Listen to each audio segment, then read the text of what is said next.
नमस्कार। अभिवादन स्वीकार करें आदर्श तिवारी का। महाराष्ट्र में भले ही 6 दिन बाद भी मुख्यमंत्री का चेहरा सामने न आया हो और न ही सरकार बनी हो, लेकिन झारखंड में हेमंत सोरेन ने चौथी बार मुख्यमंत्री पद की शपथ ले ली। हेमंत सोरेन का चौथी बार मुख्यमंत्री पद की शपथ लेना ऐतिहासिक ही नहीं बल्कि नेताओं के बीच बुनियादी मजबूती का एक सबक भी है। अभी तक झारखंड में 6 बार विधानसभा चुनाव हुए हैं और हेमंत सोरेन पहले ऐसे मुख्यमंत्री हैं जिन्हें 4 बार शपथ लेने का मौका मिला है। उन्होंने भारी मतों से चुनाव जीतकर जो वापसी की है, उससे उनके सहयोगियों के बीच जो खुशी की लहर है, उसे साफ तौर पर गुरुवार को रांची के मैदान में महसूस किया जा रहा था। इंडिया ब्लॉक हेमंत सोरेन के नेतृत्व में ही 81 में से 56 सीटों पर जीत दर्ज की है और भाजपा के नेतृत्व वाले गठबंधन को महज 24 सीटों पर समेट दिया है। अगर महाराष्ट्र में इंडिया ब्लॉक को बहुत बुरी हार का सामना करना पड़ा है, तो झारखंड विजय उसके लिए मनोबल बहाली की तरह है। इंडिया ब्लॉक के दिग्गजों ने रांची पहुंचकर हेमंत सोरेन को जो बल दिया है, उससे राष्ट्रीय स्तर पर विपक्ष को मजबूत स्थिति में देखने वाली बात होती है। महाराष्ट्र में महाविकास अघाड़ी को जहां बेमेल गठबंधन माना गया, वहीं झारखंड इंडिया ब्लॉक बेहतर तालमेल का गठबंधन सिद्ध हुआ है। हालांकि हेमंत सोरेन का अकेले शपथ लेना यह संकेत देता है कि विपक्षी नेताओं का एक मंच पर साथ दिखना ही नहीं बल्कि मंच के पीछे भी एक साथ होना मायने रखता है। कहा यही जाएगा कि अगर महाराष्ट्र में मुख्यमंत्री चुनने में वक्त लगा तो झारखंड में मंत्रियों के चयन में कुछ देरी हुई।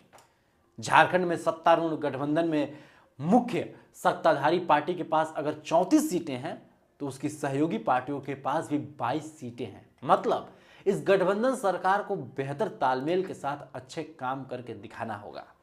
हालांकि महाराष्ट्र जैसा सबसे अमीर राज्य हो या झारखंड जैसा संसाधनों से परिपूर्ण प्रदेश, दोनों ही जगह सरकार में भूमिका बहुत महत्वपूर्ण, ज्यादा समर्पित, पेशेवर और साथ ही विशेषज्ञ मंत्रियों की जरूरत पड़ेगी।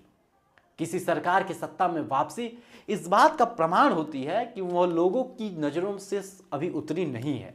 साफ है, मुख्यमंत्री के रूप में हेमंत सोरेन का जादू अभी भी चल रहा है। यह ध्यान रखने की बात है कि इस साल जनवरी से जून तक एक तरह से प्रवर्तन निदेशालय की हिरासत में रहे हेमंत सोरेन पर कोई भी आरोप चिपका नहीं है, यानी कि सिद्ध नहीं हुआ है। अतः अब उनकी जिम्मेदारी है कि वह लोगों की अपेक्षाओं पर खरा उतरें और एक समर्पित मंत्रिमंडल गठित करके अपनी घोषणाओं को अमली जमा पहनाएं। झारखंड की राजनीति वास्तव में झारखंड मुक्ति मोर्चा बनने के बाद से ही बड़ी दिलचस्प रही है। इस राज्य के गठन के बाद जनता ने भाजपा पर भरोसा किया था, लेकिन आपसी मनमुटाव के चलते न बाबूलाल मरांडी कार्यकाल पूरा कर पाए और न ही अर्जुन मुंडा। हेमंत सोरेन के पिता शिबू सोरेन एकाधिक बार मुख्यमंत्री बने पर कार्यकाल भी पूरा नहीं कर पाए। बीच में मधु कोड़ा का राज आया और उसका अंत कैसे हुआ, यह दोहराने की जरूरत नहीं है। हालांकि भाजपा के रघुवर दास ने अपना कार्यकाल पूरा किया पर सत्ता में वापसी न कर पाए। बहरहाल सत्ता में सबसे मजबूत वापसी हेमंत सोरेन ने की है, यह ध्यान देने वाली बात है। और अगर आज झारखंड नया इतिहास लिख रहा है तो मुख्यमंत्री हेमंत सोरेन का किरदार सबसे मजबूत है।